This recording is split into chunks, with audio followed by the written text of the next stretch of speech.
Semalam ada satu kuliah juga saya bincang tentang baca satu hadis tentang Nabi kata perbezaan antara tahu dengan ahli ibadat jauh beza. Lalu ada orang argue, kalau dia tak tahu lagu mana dia jadi ahli ibadah? Boleh faham tak? Nabi kata orang tahu dengan ahli ibadat tak serupa. Dia tanya balik, kalau dia tak tahu lagu mana dia beribadat? Menunjukkan ahli ibadah tahu. Boleh ya? Baik. Memang betul tahu tapi tak faham. Sebab tu dalam hadis Nabi tak sebut alim saja, Nabi sebut faqihun wahid. Nabi dia kata faqihun wahid. Mana apa? Daripada pengetahuannya dia faham. Itu maksud faqih. Macam tadilah, daripada iman itu berubah menjadi sidqu iman. Sebab apa? Faqih. Sebab tu ilmu syariat dipanggil ilmu fiqh. Faham daripada perintah dan larang Allah, lahirlah tindakan. Sama ada nak buat kerana wajib, buat kerana sunat, tinggal kerana haram, atau tinggal kerana makruh, atau terbuka luas, iaitu harus. Nak rakam ke, tak boleh rakam ke, harus. Boleh faham ya? Boleh faham tak ni? Nak tulis ke, tak boleh tulis ke, harus.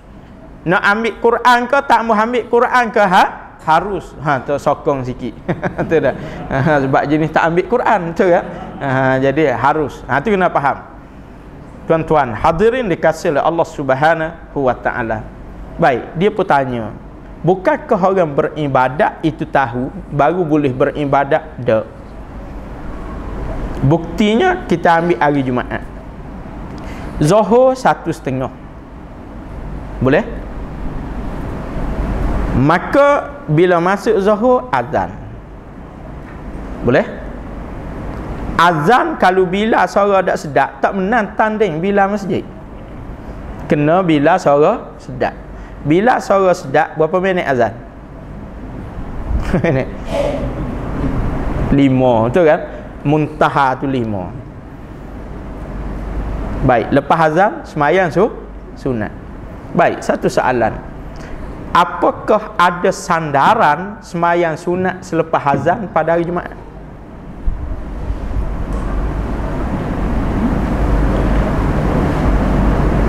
Tuan-tuan sembahyang tak?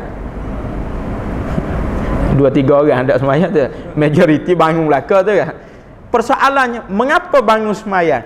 Tak tahu. Malaikat dia jawab gini, wajadna aba'ana laha abidi. Sebab dulu-dulu pun ayah semayang hari Jumaat, betul kan? Bapa ayah semayang, dah tak kimu semayang. Bapa tak ki semayang, dah tu ayah semayang. Gitu sebut. Tengok tuan-tuan, tengok Jumaat. Lepas azan semayang. Bila semayang makan masa dah? Makan masa. Lesar berapa minit dah? 10. Artinya 1:40. Boleh faham ya? Baik, jaiz mengeluar satu perkeliling. Khutbah terbaik ialah 20 minit ke 25 minit. Itu jaiz punya fatwa. Dalam kajian dia, khutbah paling sempurna ialah 25 minit. Apa dia? Masa. Faham tak faham, itu nombor 2. Itu dah. Bukan cakap soal faham, soal masa ni jaiz buat kajian. Baik, sekarang ni dah 1:40. Berapa minit lagi ada? Boleh faham ya? Kemudian lepas sembahyang sunat, khatib pun naik atas mimbar. Tu. Bila naik atas mimbar, sebelum khatib nak naik, Tok Bilal sekat. Sebab apa? Dia pegang tukar. Dia pegang. Kita nak pitah tak boleh sebab dia pegang. Dia pegang tuan-tuan. Silap pitah saja dia sekat dengan tukar kita.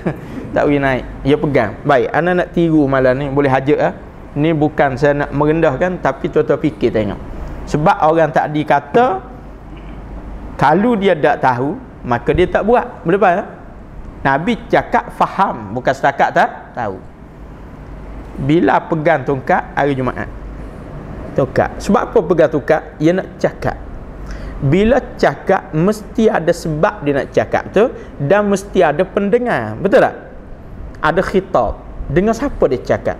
Khatib pun pegang tongkat. Tengok ni. Dengan maaf lah, Innallaha wa saya tengok reaksi saya. Ni kira salinan lah ni. Kan? Ibarat tu tengok rakaman lah. Boleh faham ya? Rakaman khutbah kemarin. Kan? Innallaha wa malaikatahu yusalluna 'alan nabi.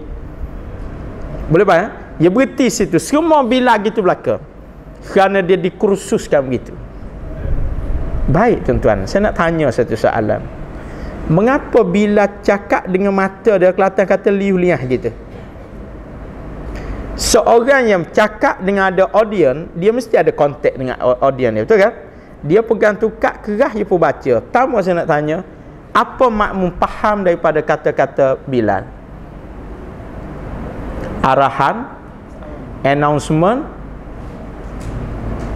hak mana sah?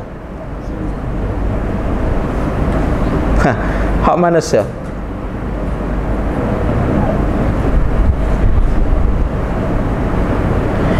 Kalau tak faham, tak ada manfaat. Betul? Sebab tu Umar Abdul Aziz merangsang hadis Nabi ni kata, suatu amalan yang dibuat tanpa pengetahuan salah lebih banyak daripada kebenarannya. Bapa bila tak ubah suai, cakap Melayu, bapa kata cakap Arab. Dah tahu khutbah tu di Felda Bukit Cerakah. Contohlah tu dah. Sebut Bukit Cerakah ni maknanya payahlah nak faham Arab, betul kan? Kalau di Shah Alam boleh tahan sebab ramai makan Zam-Zam. Kan? Bukit Cerakah. Cakap Arab dia. Bapa dia nak cakap, tuan-tuan tahu ke bahawa Allah dan malaikat selawat ke Nabi. Kata terang, betul kan? Dengan emosinya, dengan nadanya lengkap. Dak bila mari dengan protokolnya. Orang tak tahu nak announce suatu ke, nak marah ke, nak suruh ke, tak tahu. Dia pun berhenti sambung balik. Ya tekan kan suara tak? Ya ayyuhallazina amanu sallu alaihi wasallimu taslima. Ada reaksi tak lepas tu? Tak ada reaksi. Maknanya tindakan ni sia-sia. Baik, menurut fiqh, tindakan ni ada dibuat oleh Nabi, para sahabat? Ada tak? Tak ada, betul kan? Tak ada. Bapa ada. Sebab benda harus. Boleh faham ya? Benda harus. Nak peringat orang ramai, selawatlah ke Nabi. Allah, malaikat selawat ke Nabi. Tuan-tuan tahu tak benda tu? Sepatut bila cakap gitu. Maka dengar saya nak ayat ni, Allah perintah selawatlah kepada Nabi dan mengucap salam lah. Kalau tuan-tuan ada selawat, tolonglah tuan-tuan ni. Sebab apa? Allah selawat. Barulah orang jawab, alaihi salatu wassalam. Tapi hari Jumaat ada jawab tak? Tak ada. Senyap belakang tak tahu. Sebab giliran bulan depan, bila lain baca hak ni, dia pun senyap ke? Betul kan? Cuba tengok bila hak minggu lepas, dia diam ke? Wadak tahu. Betul tak? Wadak tahu. Ni tuan-tuan, hadirin dikasih. Tengok ya. Berlaku tak sembahyang Jumaat? Berlaku. Berlaku tak upacara? Berlaku. Tahu ke tak? Tak. Audience hak mari ni tahu ke tak? Tak. Baik. Khatib baru boleh pegang speaker, betul tak? Assalamualaikum warahmatullahi wabarakatuh. Betul tak betul? Habis tu sambung azan. Betul? 5 minit pula. Berapa dah? 1:45. Sudah. Lagu mana kajian Jaiz tadi? Habis anak dah, betul kan? 5 minit. Siap 1:45. Khatib baru bangun nak sambung, bila ceramah pula an Abi Hurairah radhiyallahu anhu qala. Betul tak betul ni tuan-tuan? Betul kan? Idza qulta li sahibika yaumil jum'ati ansit wal imamu yakhtubu faqad laghawt. Nada tu mesti sama. Johor gitu juga, Kelantan gitu juga. Sama tuan-tuan. Satu Malaysia. Maka startlah khutbah 1:50. Jaiz buat tek 25 minit. Tu imam pula baca tek khutbah 5 minit sebelum masuk waktu Jumaat. Lagu mana khutbah tu jadi? Tanpa perasaan. Tuan-tuan nak uji khutbah hari Jumaat, balik malam ni karang satu leteran. Boleh ha?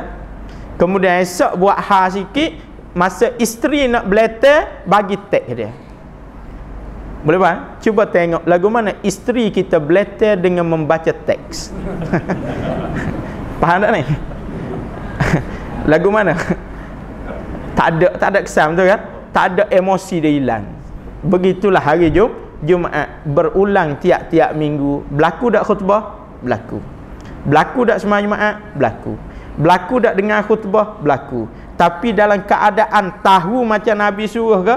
Tak. Kucang hayah habis licin dah. Mari Jumaat minggu depan cuba tukar.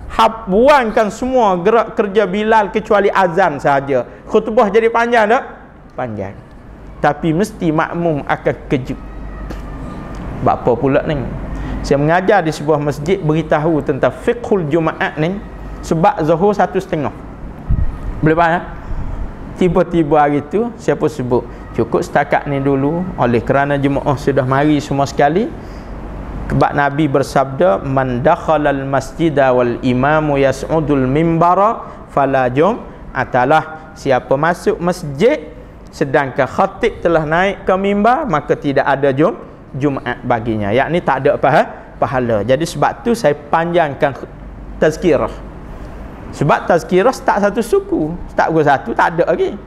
Tinggal hak tua-tua tak berhajat ada tazkirah dah. Betul kan? Sebab apa? Masa kita tazkirah dia tetap baca Quran, betul kan?